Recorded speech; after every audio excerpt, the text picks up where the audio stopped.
ما شاء الله يا بنتي، ربنا يبارك فيك. صحيح. وفي اعتقادي فاكر كده ايام ما كان سلمى ومحمد، انا بقالي فتره الحقيقه ما اعتقدتش يعني نساله العفو والعافيه، لكن كان محمد زي ما في سن كده الاطفال لما كانوا بيحضروا منتديات تضامن من هذا النوع، اكيد كان عمال يعملوا برضه. ولما سمعت زهراء النهارده حسيت فخر شديد، اسف ان خيرك الشاطر يشعر به، لان قيمه الذين يعطون عمرهم لقضيه عامه في انهم مقبولين دايما في شعورهم انهم واخدين اجر، شعورهم في قلبهم انهم دائما نالوا ثواب عظيم ونالوا اجر عظيم على ما دفعوه للتابع.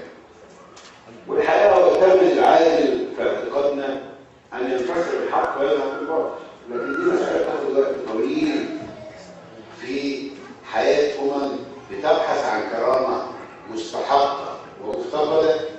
عشان كده اللي بيناضل بيجد اشياء كثيره جميله جدا تشعره بانه خد ثمره عظيمه حتى لو لم يتحقق هذا النص، وحتى لو لم يشهد بعينه ان الباطل يزهق وان دوله العدل والحق والحريه والكرامه بتقوم.